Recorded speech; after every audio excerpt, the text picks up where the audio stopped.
Welcome to the A Minute to Midnight Show. My name's Tony. Got a great show lined up for you today. Earlier on in the day, I recorded an interview with Jeff Berwick. It is the first time we've had Jeff on our A Minute to Midnight show, and this is packed with some great advice, and I found it very interesting indeed.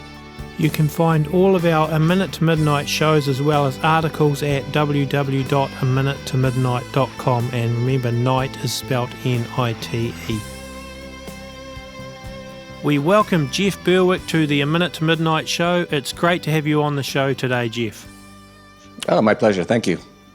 These are perilous times in many ways. While a lot of it is the financial realm that we can see, stuff going down, there's a whole lot of other stuff happening in the world at the moment which is impacting everything and is a bit freaky. But I'd be interested to get your perspective on things. So firstly, can you tell the listeners where they can find you on the internet and give them a bit of background as to what you do? Sure. It's probably easier to say where you can't find me on the internet. I'm all over the internet. But just go to dollarvigilante.com. We're also on YouTube.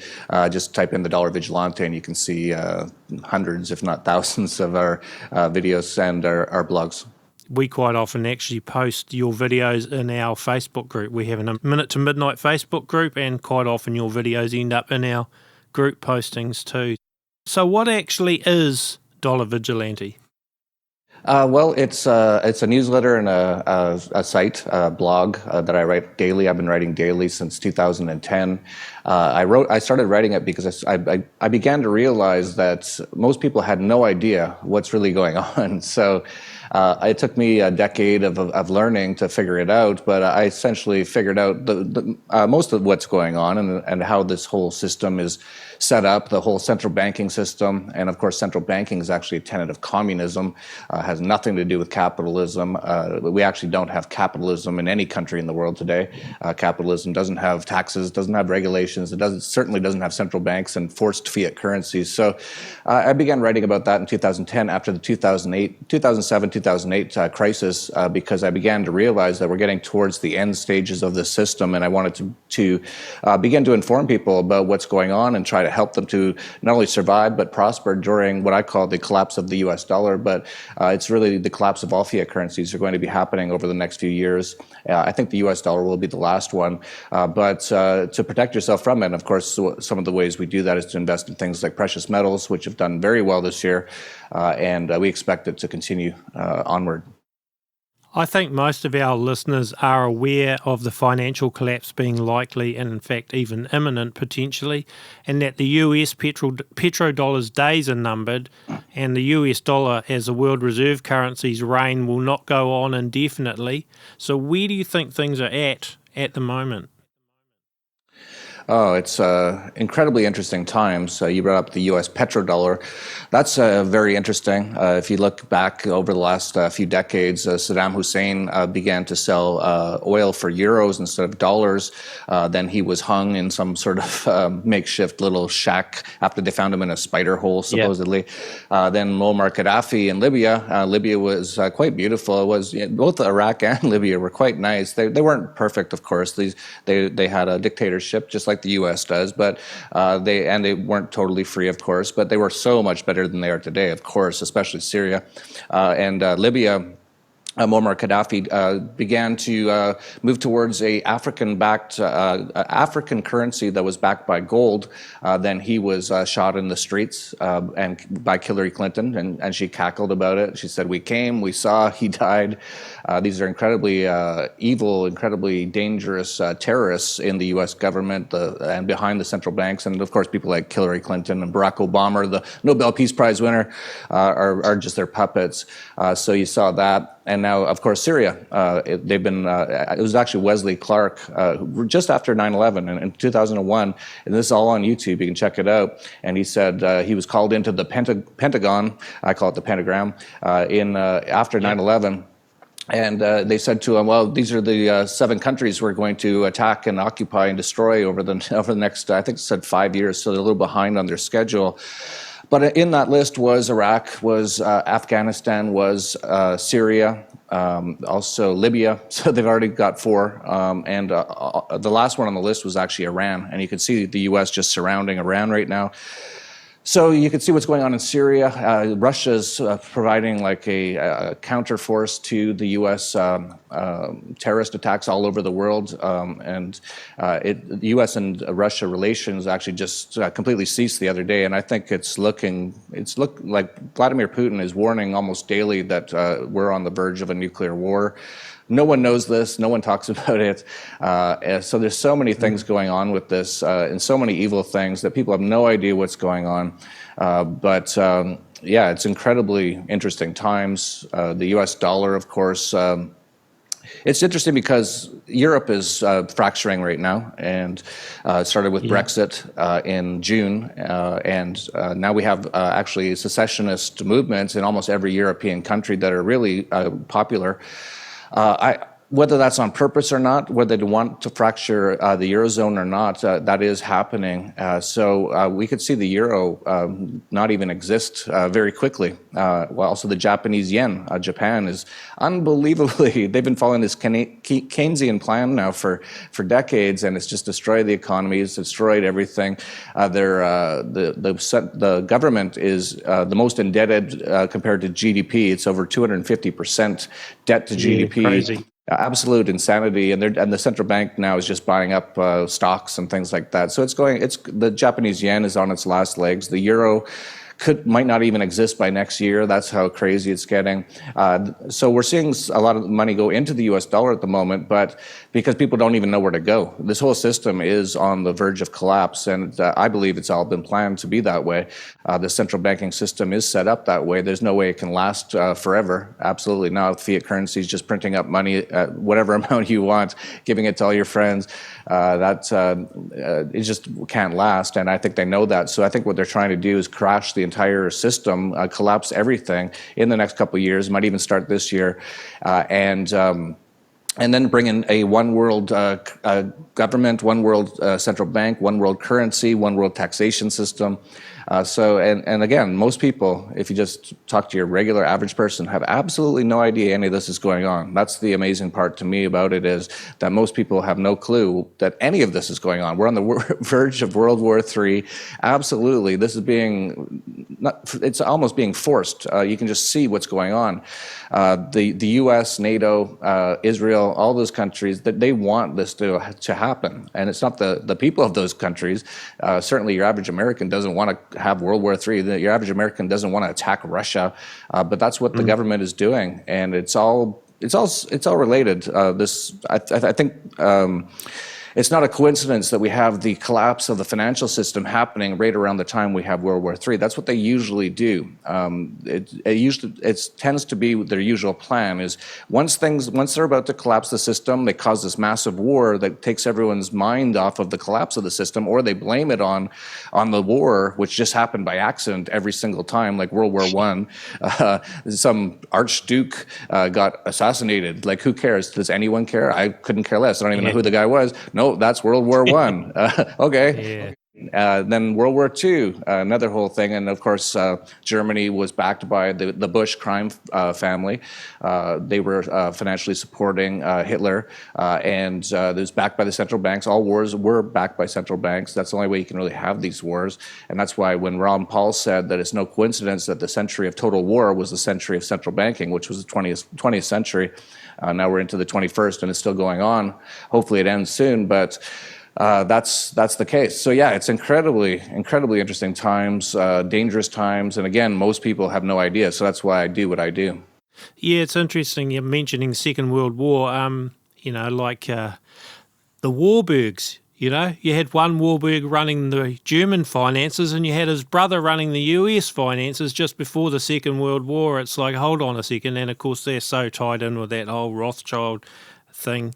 And the other thing you mentioned, with Gaddafi and Saddam Hussein, and brought to mind also to me when they staged the coup in the Ukraine and put the puppet government in there, one of the first things they did, I believe, was to airlift out, I think it was about 33 tons worth of Ukraine gold in the middle of the night, and that disappeared. So yeah, there's definitely something going on here. Have you actually ever seen the 1988 Economist Magazine cover with the phoenix rising out of the ashes of a whole lot of burning currencies and a gold medallion around the neck of the phoenix with 2018 on it? And of course, the Economist magazine is largely owned by the Rothschilds. And so anyone that thinks that this is happening by accident, that the central banks don't know what they're doing and that, the collapse is an accident, I have to say, well, hang on a second. If they wanted to bring in a global currency, like it said on that thing, get ready for a one world currency, with 2018 on the medallion, how better to bring in a global currency than to collapse all the other existing currencies? You have to, really. And so to me, it's a design, as you mentioned. It's not an accident. The whole thing was set up to fail.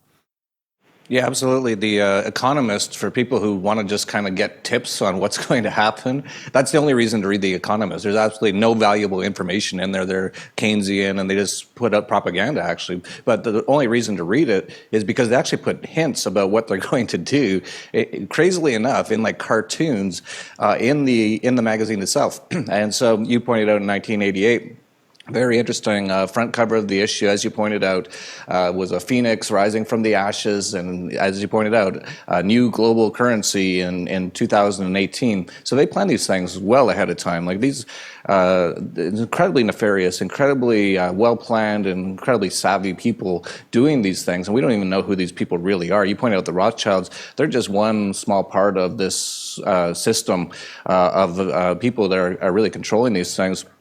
But yeah, that's one reason to read The Economist, just to see, because they think it's a big game. To them, it's fun. They think it's hilarious that they can control the world, they can own everything, which they're essentially doing through the central banking system, and they can control and manipulate people so much that they even just put it in cartoons in the Rothschild-owned Economist about what they're going to do, and they just laugh because hardly anyone seems to notice, hardly anyone seems to care.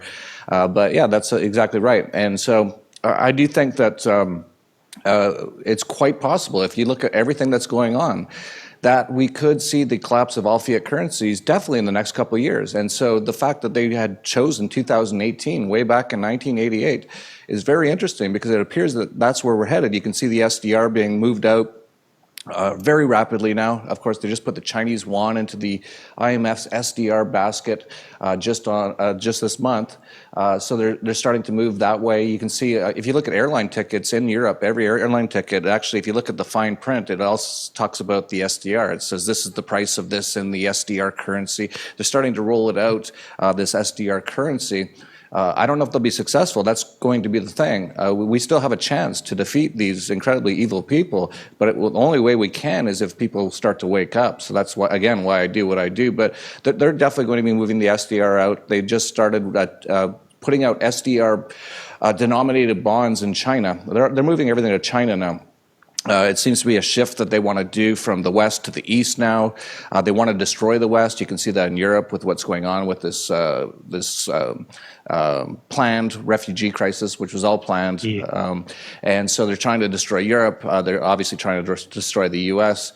And what they want to do is make those areas much less prosperous, and make the other areas more prosperous, so that all the countries in the world are more on the same level, and that way it'll be much easier to bring in their one world government and things like that. But of course, what that means is that your average Westerners' standard of living is going to drop dramatically. It already has been. If you just look at everything in terms of gold, your average American has actually, their standard of living has been going down since 1971, since they removed the gold backing away from the dollar, and definitely since the year 2000.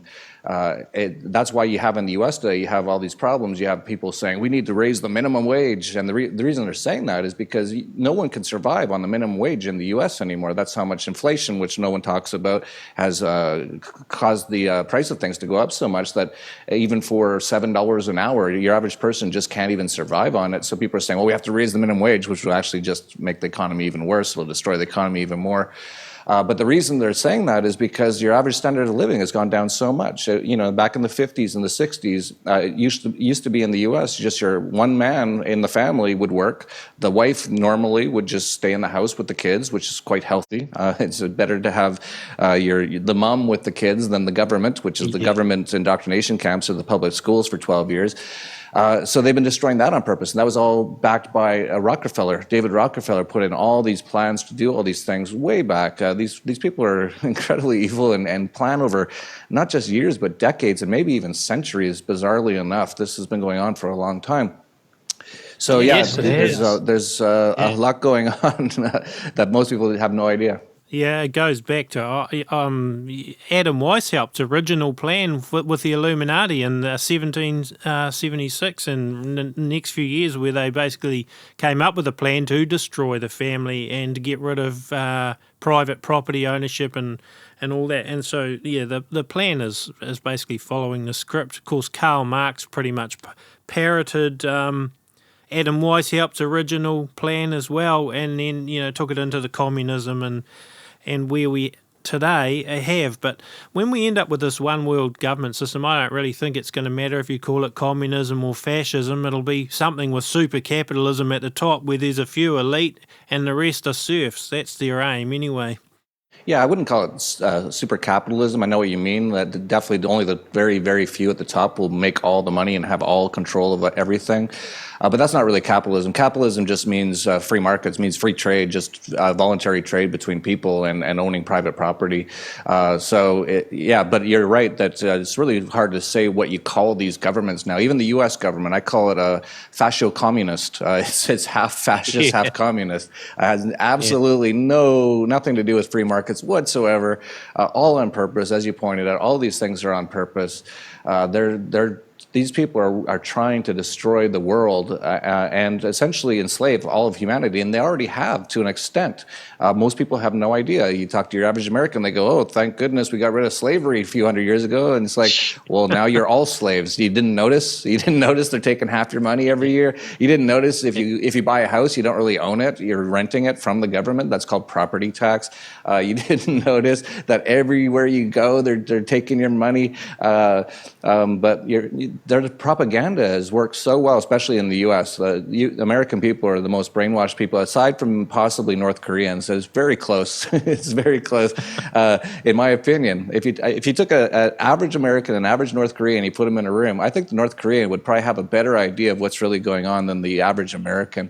That's how brainwashed your average American is, and they do it through everything, to the mainstream media. The propaganda. So they sent him for 12 years of government indoctrination, which are the public schools.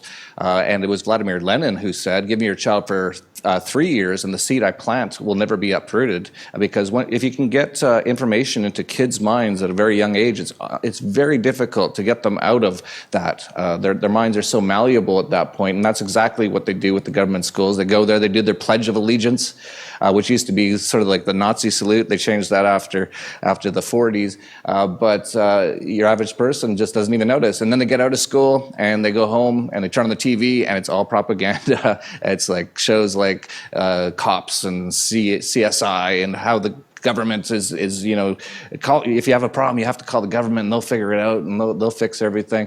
Then they go and they watch a football game and they show up, and as soon as they arrive, they go, "Okay, everyone stand up and let's sing the special song." And it's about and they fly all the jets over. They're like, "Oh, they're protecting us, yeah." And just complete, absolute indoctrination of propaganda, and most people have no idea, and that's why it's really frustrating to talk to a lot of regular people. It's like talking to brainwashed people, and a lot of people who kind of know what's going on, or at least have some idea of what's going on, they get very irritated or depressed a little bit, because they're like, no one seems to know what's going on, and it's true. And so if you're living in the U.S. today, for example, and you kind of know what's going on, it can get very irritating. You're essentially living inside of a cult. It's a giant cult of brainwashed people, like hundreds of millions of brainwashed people. Yep. And so trying to change that is very difficult. And I actually recommend, I say don't even bother trying to change most people. If they show some interest, if they come up to you and say, "Hey, I just realized there's is a pyramid with an all-seeing eye on the back of the U.S. $1 bill. What's that about? Then tell them. But if you try to tell your average person, they won't even be able to hear you. They're so brainwashed. So that's what's going on. We live in an insane world now. All these things that we're talking about have been done all over the world, and they've been done now for decades, if not centuries. But luckily, we have the internet, and we can get some of this information out there, which is actually changing things. That's why John Kerry recently said this little thing called the internet is making it really hard to govern. It's like, yeah, because people are actually getting access to some real information for the first time, I think, really, in human history. So very interesting times. Yeah, it's interesting. You're right. I've seen it so many times where you start talking to people about this and their eyes glaze over and they look like, what planet are you on? You know, they just don't get it. But at the same time, I've also had an increasing number of people really asking me questions. What do we do? You know, what do you think's happening? What should we do with our money? Is it good to put it into precious metals, etc., etc.? And where do you buy it and all that? I'm getting an increasing amount of that. So some people are waking up, but it's still a minority. The rest of them would rather find out what's going on with the Kardashians or something, you know, and watch a sporting event. We're talking about gold and such like. You know, I see, you know, China and Russia and countries like that are accumulating gold, you know, very, very much. Do you think there's any gold still in Fort Knox, or is there going to be some point where a bluff is going to be called on that? Well, I don't trust anything the government says ever. That's a good rule to live by, really. George Carlin even said that. The last time that the supposed gold in Fort Knox was independently audited was, I believe, in the 1950s. So that's now nearly 70 years of no one really verifying that there's gold there. And knowing what the government does, I would not be surprised whatsoever if that place was empty, or if there was some gold there, but it had already been sold or traded to other people. Definitely, it's not owned by the American people. That's the funny thing. They always try to sell people. It's like, oh, well, the government owns it, so you own it. No, you don't. The government owns it. So even if it is there, though, it's such a small amount now. I believe, I forget the exact numbers. I think it's a few $100 billion worth of gold. Yeah, it was supposed to be 8,000 tons, I think, but something around about that. The U.S. government now is going into debt at about, well, the last deficit just came in. It was 1.3 trillion, so it's over 100 billion a month. So the gold in Fort Knox would cover 2 months of the extra expenses of the U.S. government at this point. So it's really not even important in those terms. It's not like, oh, well, they still have gold, so they're going to be okay. No, it's such a small amount compared to the 19 trillion, almost $20 trillion worth of debt now, and they have a few $100 billion worth of gold, supposedly in Fort Knox, that no one's seen for 70 years. So it's really insignificant. So the globalists seem to be planning these false flag events and black swan events all over the place. And look at Deutsche Bank and the situation of the banks in Italy at the moment. How long will they keep the central bank sham going the way it is? And do you think a collapse is likely, and where's the most likely place for it to start? Yeah, the collapse is baked in the cake. It has to happen. It's being done on purpose. You can tell they're just bankrupting all these countries. They're just printing money like crazy. Even George Soros said in 2009, he said the 2008 collapse, the financial system died. That's what he said. And all they've done since then, they just print up more money just to keep it looking like it's still alive. That can't last forever. It eventually turns into hyperinflation. We'll be getting close to getting into hyperinflation if they continue to do this for another couple of years. And Alan Greenspan, who drops a lot of truth nuggets since he's been outside of the Fed, he said recently that it's all going to start, and it's planned to start in Greece. So they actually did start that in the last couple of years. They shut down all the banks. They're essentially bankrupting the country. They're destroying everything there. So what's happened in Greece, I believe, is going to happen all throughout Europe, and it's going to happen all throughout the West, and that includes the U.S., it includes Canada, it includes Australia, probably going to include New Zealand. I don't know anything about the New Zealand banking situation, but I know that Australia, that they've already put in bank bail-in clauses in Australia. They put it in Canada. Yeah, we had them even before you guys all did. After Cyprus, I think New Zealand was the first country to pretty much put the bail-in clause in. Talking about hyperinflation, well, we look at Venezuela, and that's what a collapse looks like. Is that what you see happening to the West? I think it'll be similar for sure. And I was just in Venezuela I think it was around May, March, April, that time. And it was already in collapse, so already in hyperinflation. I had a backpack full of bolivars, which was worth about $100. And so I've seen hyperinflation. I don't know if it's going to happen exactly like that. There's no way to know exactly how it's going to happen. I know they have certain plans they want to do, but their plans might not even work out. They're not all powerful, but they are very powerful. And if people don't wake up to what they're doing, they will succeed with their plans. I'm not sure exactly how it's going to play out. I think it's looking at the moment like they're going to go for the war thing first.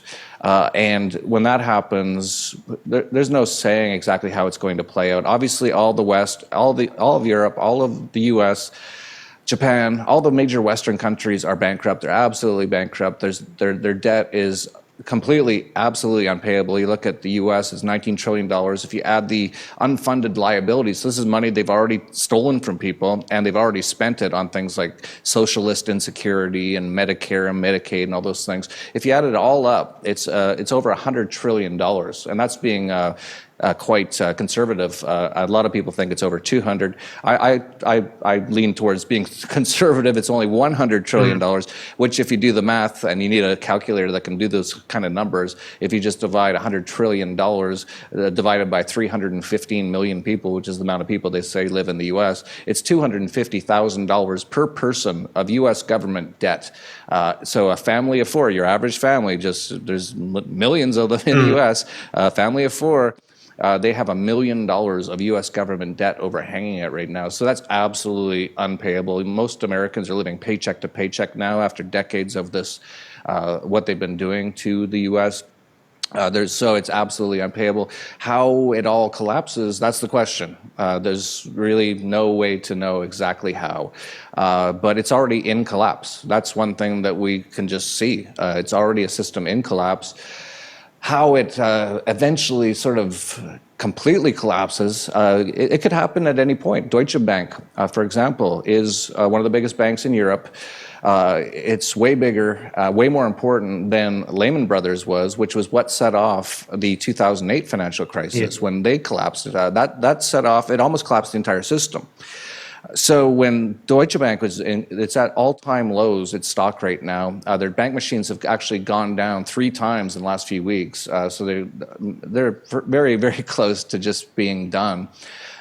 Deutsche Bank is also where most stock trading in Europe goes through. They actually facilitate stock transfers. So if they go down, and they have, there's rumors of, and no one knows, you can't tell with these things, but literally it could be, it's definitely trillions. We don't know how many trillions worth of derivatives that are in the books of Deutsche Bank. So those all have counterparties. So when Deutsche Bank goes down, all stock trading in Europe will likely cease for a period of time. All banks will likely close because no one will know who's solvent. This is what happened in 2008. And the only way that they got through it was just to give out trillions of freshly printed money and give it to all the banks. Now, they might do that again. That's totally possible. But you can't do that very many times before we very quickly go into hyperinflation. So there's no way to know. So, but the one thing I can definitely say is people should be preparing for something to happen, and very quickly. Yes. I know you've sort of been following the Shemitah and the Jubilee year, which is now over, and I think it'll be interesting to watch what happens there, because I think previously, like not all the Shemitah collapses have been on the day of 29th of Elul and things. Some of them have fallen a week or two afterwards, and October is, I think 87 and 1929 might have been both of that situation. So it'll be interesting to see how that plays out now, I think, even in this month.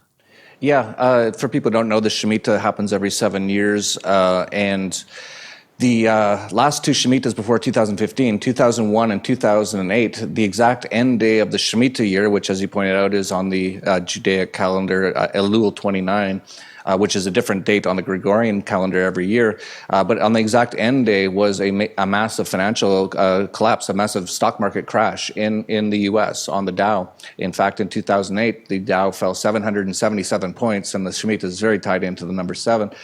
In 2015, we didn't see a massive collapse happen on the Shemitah end day. The Shemitah end day was actually a Sunday, so it couldn't have. But a few weeks beforehand, there was a massive global stock market crash. The Dow Jones was, in August of last year, was down over 1,000 points intraday, which was a record. The Chinese market fell about 40% over the summer, over the few months before the end of the Shemitah year. Worldwide stock markets had their biggest collapse since 2008 in August of last year, which was just a month before the Shemitah. And now this last year, which just ended a short time ago, it's called the Jubilee, which happens every 49 years. So every seventh 7-year period, every 49 years, something called the Jubilee, which just ended. And as you pointed out, the collapse that happened in 1987, which was the biggest percentage crash on the Dow in history of 23% in one day, happened about 2 to 3 weeks after the Shemitah end day. So they tend to happen around these dates. I believe they're done on purpose. I believe the elites, the people who control the central banks and essentially control the world, they are very actually satanic, and they follow these sort of biblical timelines, I think, on purpose. It's speculative on my part if that's the case or not, but you see people like Christine Lagarde of the IMF gave a speech on the magic number 7 and numerology. These people are into those sort of things. So yeah, you just pointed out we just ended on October 2nd, although it could be October 11th. I found out since that the date might have been wrong. A Jewish scholar contacted me recently. But whatever it is, it's around this time that we were expecting some sort of a crash. We haven't had it yet, as of the speaking right now. By the time this video is live, we might already have it. But it's very possible. And you pointed out it's October. October seems to be when most of these crashes happen. And I think that's also planned. I think it's also based around these numbers and dates that they follow. So it's going to be interesting. But if you just look at the numbers, if you just look at everything that's going on, this system is dead already. It's just a matter of how it starts to collapse or crash or crumble. And it might not even be a stock market crash. And that's why we haven't put a ton of money into shorting the markets. We've actually bought very out of the money put options on the market. So we don't have to put a lot of money in, but if the market crashes during a certain period of time, we can make a massive amount. We actually did that last August. We made 4,500% in 3 days last August on one of our put options on the market. We have another one that we have going until January now, but the key with that is you don't have to put a lot of money into it, so you can keep most of your assets in things like precious metals or even Bitcoin or other hard assets. But you can still make a massive profit if the markets do collapse. And so that's what we've been doing. And as I pointed out, we might not see a massive stock market crash because it looks like what they're going to do now is just print money until the system is dead, until we reach hyperinflation and it's just over. If that's the case, the Dow Jones could be at 30,000 within a year. That's totally possible. So, but at the same time, a Big Mac at McDonald's in the U.S. might cost $15. So, inflation is very nefarious. Most people don't understand how it works. That's been talked about over the decades. Even Keynes brought up how not one man in a million understands what inflation is. Henry Ford, the creator of the automobile in the early 20th century, said if people actually understood how this system works, there'd be a revolt tomorrow, there'd be a revolution tomorrow. But most people still to this day have no idea how it works. So when they see the Dow at record highs right now, they go, "Oh, everything must be fine." Well, no, they've printed so much money. The money supply has been going up so much. It's still around 10% per year, and it's been that way for the last 8 years or so. So I think the money supply has probably almost doubled in the last 10, 12 years. I'd have to look at the exact numbers. So that's why most people have no clue what's going on, because they think, oh, well, the Dow's at record highs, so everything must be fine. No, it's absolutely not the case. In fact, the U.S. government has doubled its actual amount of debt in the last 8 years, which is absolute insanity. And no one talks about it. You watch these presidential debates between the two puppets for this year, both controlled by the same people. They're actually good friends, as always. Sometimes they're even cousins. That happened in 2000, I believe. And no one brings it up. No one talks about that. They just talk about Barack Obama's birth certificate, or all these things that just have no importance whatsoever. And they talk about we need a bigger police state. That's interesting. Both of them agree on that. They both agree that we need more war. So you can see where everything's going right now. It's absolute insanity. Yes. And where do you see gold and silver going? As far as the stock market goes, I mean, the bigger the bubble, the bigger the burst. When it happens. And so, it's just going to be, I think, a matter of when they decide to prick that bubble, and it could be soon. They could crash it, or like you say, they could let it go up a lot more before they do. But what about precious metals? Where do you see them going? Definitely up. I don't really look at, I know a lot of people make predictions on the price. For example, our senior analyst at the Dollar Vigilante, Ed Bugos, says, I believe $5,000 on gold within, I think he said 1 or 2 years. I think 2 years. So he made that prediction. I don't really, if you think about where this whole system's going, and I think it's going to end with a complete and total collapse. So in 5 years, for example, people say, what's the gold price going to be in 5 years? I don't think there will be a gold price in US dollars. I don't think there will be a US dollar. There won't be a euro. And so people say, well, what's the number? Well, it could be $1 trillion an ounce, but $1 trillion won't buy you anything anymore. So to me, of course, if you own precious metals, you're going to survive what's going to happen much, much, much better than most people. Because most people have no idea if they do have any savings, and your average American has no savings. But if anyone does, it's usually in a bank, in fiat currencies, and those are all going to collapse. The banks are going to close as this process continues. The currency itself might hyperinflate, might be worthless, and most people have no idea. So if you do own it, to me, it's just insurance, but it's a very important insurance. It's not like on the off chance this happens. This is going to happen, but I don't look at it as, I don't even look at the daily price of gold and silver. It doesn't matter to me. I know it's down over the last couple of days, but I couldn't care less. In fact, if I hear it's down, I'll just buy more. Because when this whole system collapses, only things that have real hard things that aren't paper, things like fiat currencies, all this piece of paper. I think we're going to look back in history if we survive this next few years. It's going to be that crazy. And people go, did you know that money on Earth used to be like pieces of paper with dead criminals printed on it, and people actually accepted that? And it's like it's unbelievable that people do that. So when I talk about where gold and silver are going to go, I have no idea in terms of dollars. It could be $1 trillion, like I said. But the important thing is you'll still have some assets. And even William White of the Bank of International Settlements just said earlier this year, he said, this system is going to collapse. I'm paraphrasing here. It's going to collapse. Yeah. We're going to have a debt jubilee. This has been going on for 5,000 years since the Sumerians. Again, they talk about this stuff, but no one seems to notice. And he said, people soon find out that things that they thought had value have no value. And he's talking about paper. He's talking about probably bonds, definitely fiat currencies, maybe even stocks to an extent, although I think they'll do better.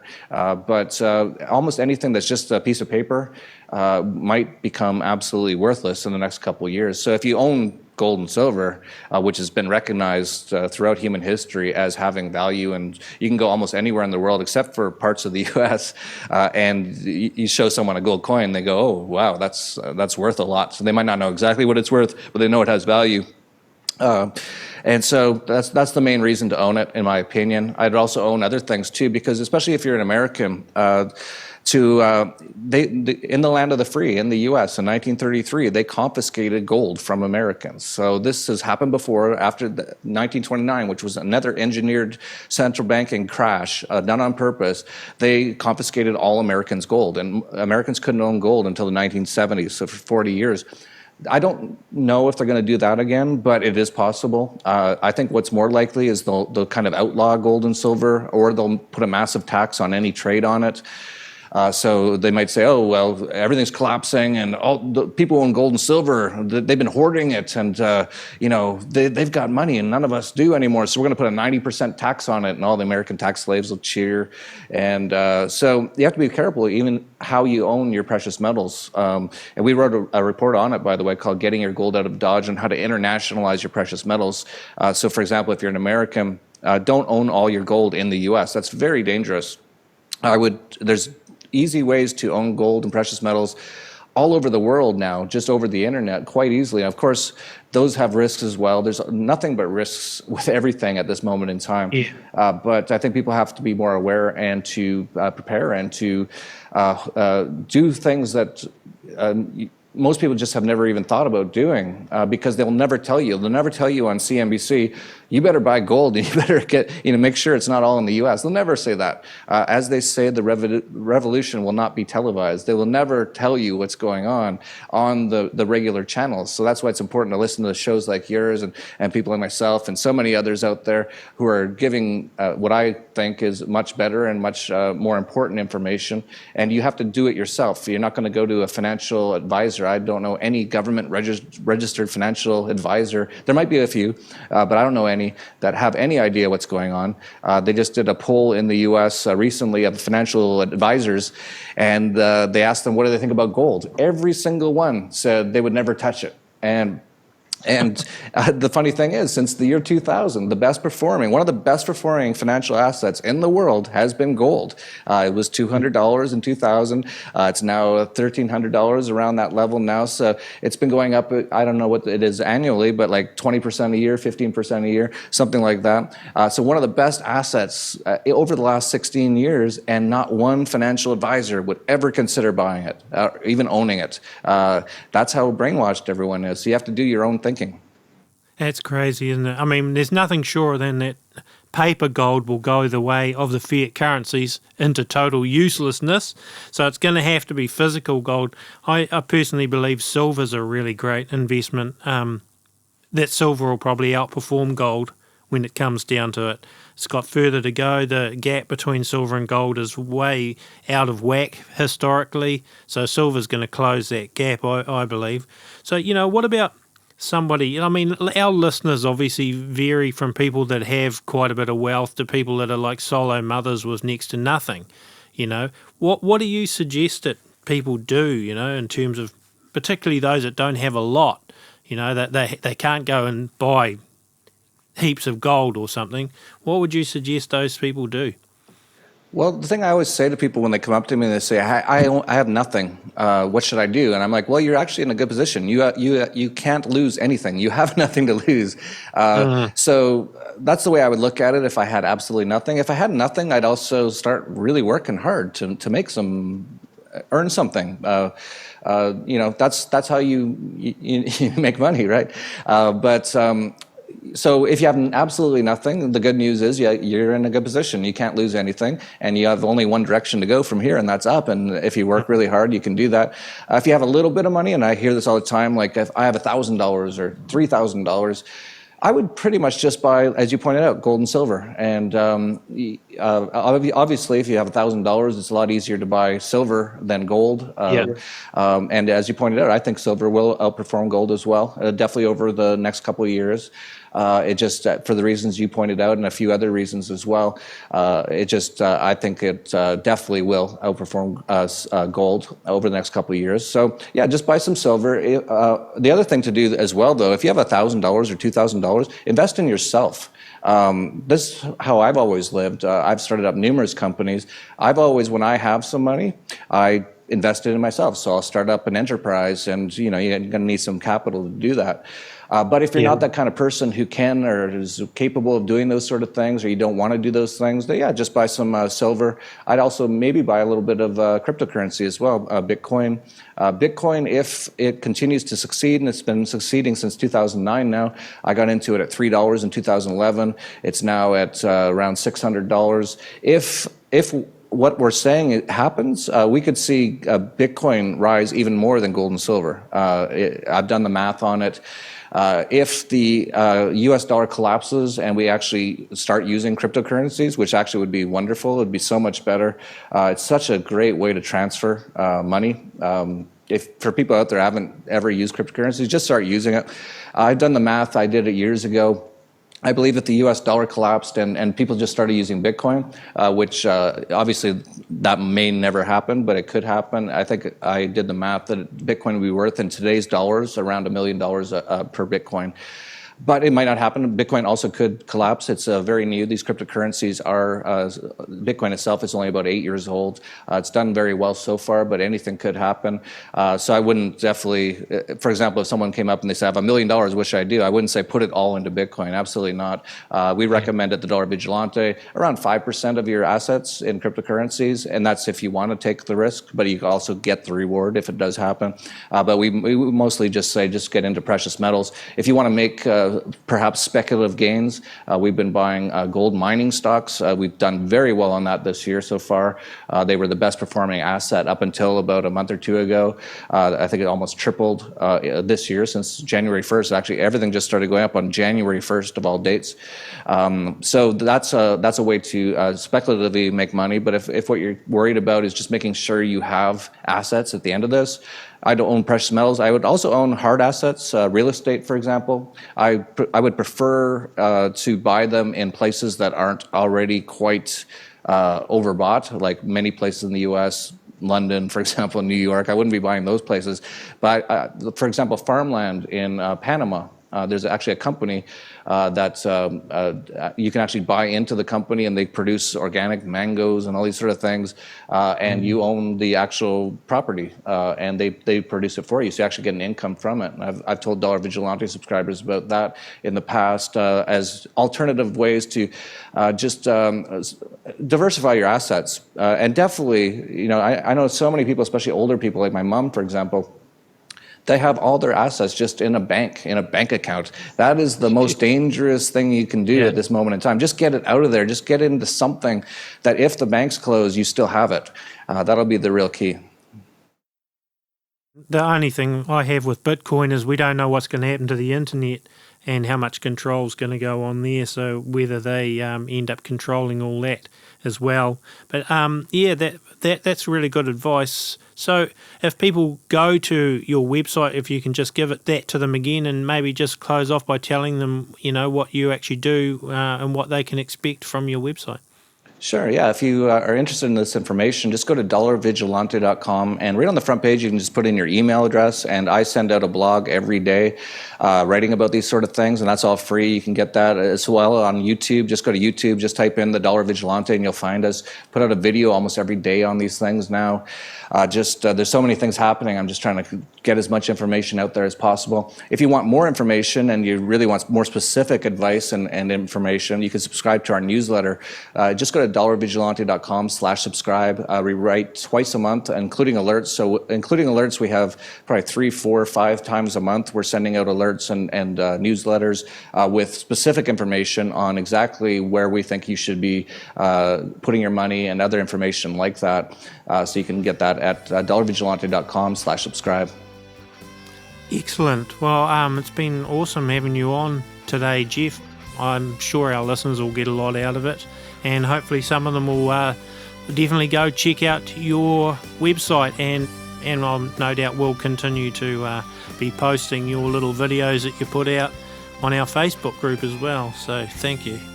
Thank you. Well, I think Jeff shared some great advice there, and I suggest that people really look into some of the ideas that he shared in there.